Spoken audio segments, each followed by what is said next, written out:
Ciao a tutti, qui è Jaspizza e vi do il benvenuto ad una nuova puntata di Poké Discovery. Come sapete, questo format documentaristico è nato dalla mia voglia di unire la mia passione per i Pokémon con la mia passione per la scienza e anche un po' come sfida personale per dimostrare come la biologia dei Pokémon possa essere effettivamente dimostrata grazie alla scienza.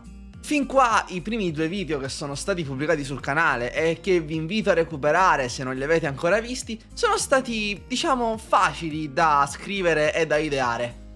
Oggi però probabilmente affronterò quella che è la mia prima grande sfida scientifica nel mondo dei Pokémon. E sì, perché oggi parleremo di come, nonostante Blastoise sia palesemente una tartaruga gigante con due cannoni così, e no, non quelli che si fumano, secondo il Pokédex, in realtà Blastoise è un Pokémon crostaceo.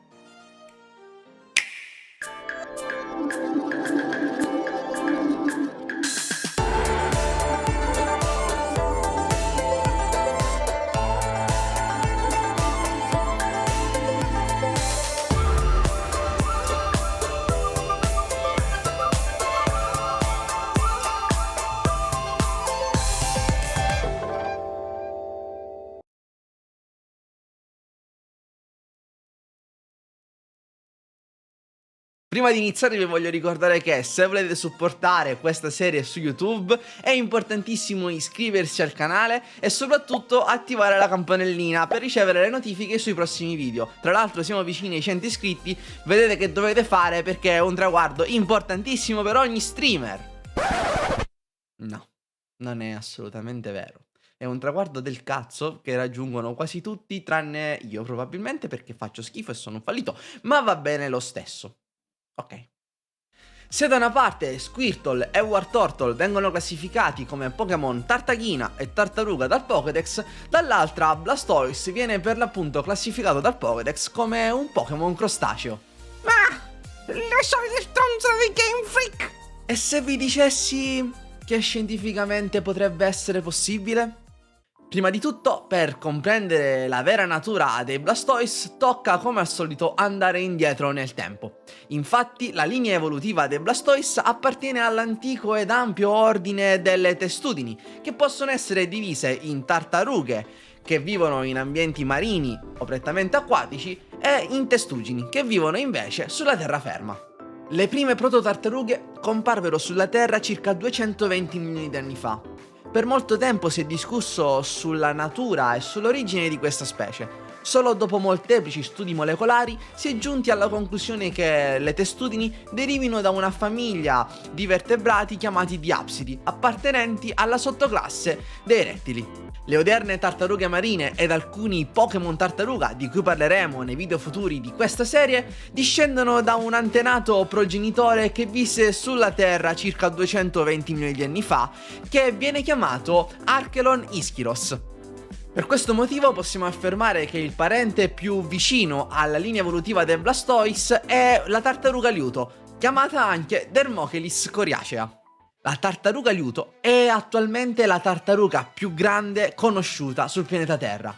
Essa infatti appena nata è lunga appena 5,5 cm, ma in età adulta essa arriva a raggiungere addirittura i 250 cm di lunghezza per un peso complessivo di 400 kg, più o meno il peso che raggiungo io dopo il cenone di Capodanno.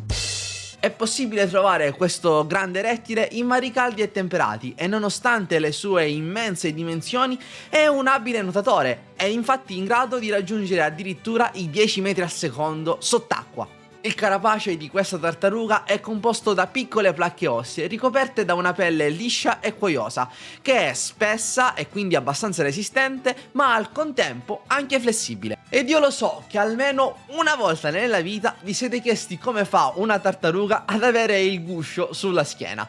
Beh, bisogna dare la colpa ovviamente all'evoluzione, che in milioni e milioni di anni ha letteralmente permesso alle costole e alla colonna vertebrale delle tartarughe di fondersi fino a formare quello che oggi chiamiamo tutti carapace. Carapace che però È diverso dai carapaci che troviamo nei crostacei, che invece hanno una natura di tipo glucidico, cioè a base di zuccheri. Come potete ben intuire, questa informazione mi sarà importante e fondamentale per spiegarvi per quale motivo Blastoise è considerato un Pokémon crostaceo, quindi mi raccomando, fissatevela bene in mente, se non l'avete ascoltata bene tornate indietro e ve la scrivete in un fogliettino, in un post-it, vedete voi insomma, mi raccomando. Gli esemplari di Blastoise raggiungono altezze di circa 160 cm per un peso complessivo di 90 kg e il guscio che portano sulla schiena è composto da squame che prendono il nome di scuti. Pare che il numero di squame sia correlato all'età del Pokémon, in quanto per l'appunto il guscio cresce insieme al Pokémon e crescendo aumenteranno appunto le squame che lo compongono. Nei piccoli Squirtle il guscio è molto piccolo, nonostante esso rappresenti circa il 70% dell'intero peso del Pokémon. Malgrado ciò, però, il guscio è l'unica arma di difesa delle inermi tartagline nei primi anni della loro vita. Inoltre, il guscio risulta essere sufficientemente liscio da renderli dei veri e propri assi nel nuoto. Ma se quindi questo carapace è di natura ossea, per quale motivo Blastoise è considerato come un Pokémon crostaceo, scusa? Beh, mi duole dirlo, ma a volte pure gli scienziati giungono a conclusioni errate. Per comprendere per quale motivo gli scienziati hanno commesso un siffatto errore nella classificazione dei Blastoise come Pokémon crostaceo, bisogna osservare attentamente il guscio di questi Pokémon.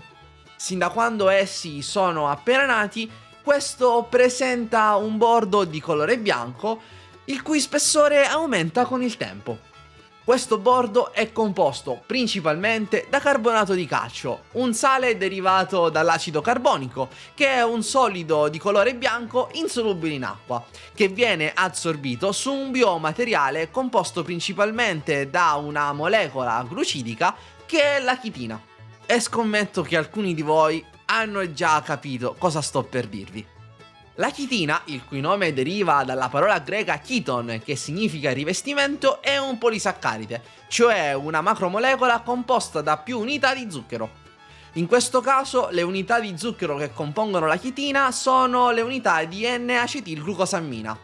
I legami tra queste unità comportano un aumento della durezza e della resistenza di questo biomateriale. Per questo motivo il guscio dei Blastoise è molto resistente. I primissimi scienziati che studiarono la specie dei Blastoise furono tratti in inganno e classificarono i Blastoise come dei Pokémon crostacei. Nonostante ormai, grazie ai molteplici studi di natura molecolare eseguiti sulla specie dei Blastoise, si è giunti alla conclusione che essi derivino dalla ancestrale tartaruga vissuta sulla Terra circa 220 milioni di anni fa, nei libri di tassonomia e nei Pokédex di tutto il mondo è rimasta la classificazione di Pokémon crostaceo per quanto riguarda Blastoise, per onorare quelli che sono gli sviluppi della scienza odierna.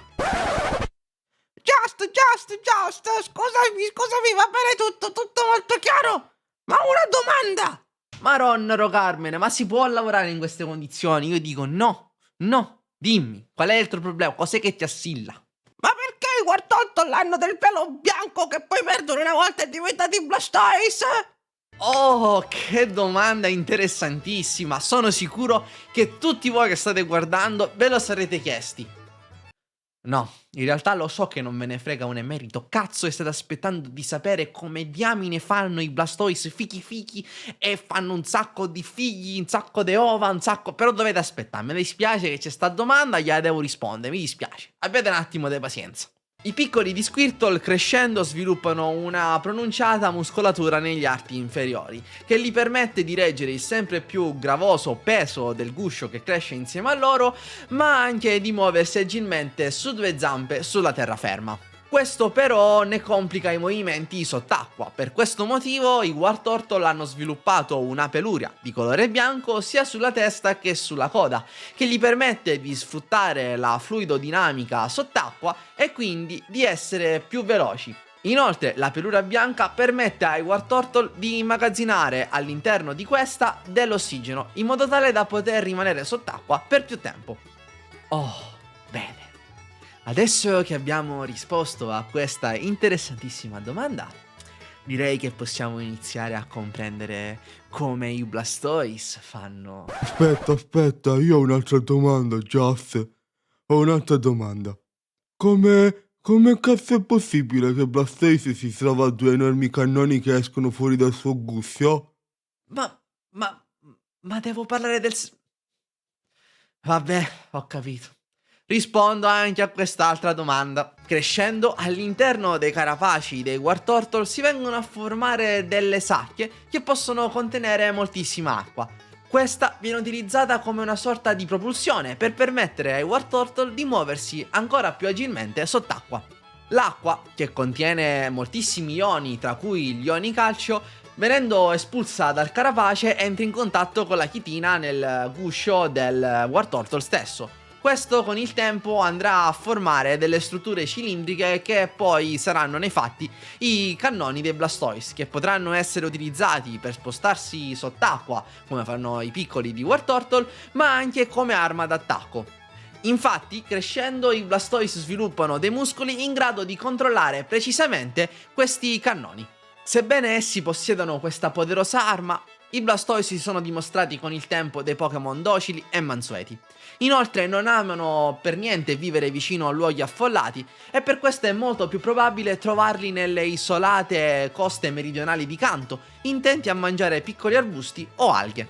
Ed ora, amici miei, è arrivato proprio il momento che stavate tutti aspettando. Il momento in cui scopriamo come i Blastoise fanno all'amore. Una volta arrivata la primavera, gli esemplari di Blastoise si dirigono al largo delle coste meridionali di Kanto, dove daranno luogo al più bagnato rituale orgiastico dell'intera natura. Pare infatti che le femmine di Blastoise prendano parte a diversi atti sessuali con molteplici maschi della specie per aumentare la loro probabilità di riproduzione. Sott'acqua il maschio arrappato afferra il carapace della femmina con i suoi artigli, ripiega la coda e dà vita ad una cascata di passione che pare possa durare fino a 2 giorni. La femmina, dopo l'accoppiamento, rimarrà satolla per qualche giorno al largo, per poi dirigersi sulla costa e deporre finalmente le uova sotto la sabbia, le quali si schiuderanno dopo circa 3 mesi. Una volta schiuse le uova, le madri incoraggeranno i piccoli appena nati a raggiungere la riva, per prendere confidenza con l'ambiente marino che li ospiterà nel loro lento sviluppo. Infatti, questi diventeranno dapprima degli spavaldi e forti Wartortle, per poi diventare dei saggi e docili Blastoise, i re dei mari. Ed anche per questo video è tutto. Se vi è piaciuto, mi raccomando, inondatemi di like e soprattutto supportate il canale iscrivendovi ed attivate la campanellina per ricevere le notifiche sui prossimi video in uscita. Inoltre potete iscrivervi sui miei social per rimanere sempre aggiornati e in contatto con me. Detto questo, vi do appuntamento alla prossima. Un saluto dal vostro Professor Just.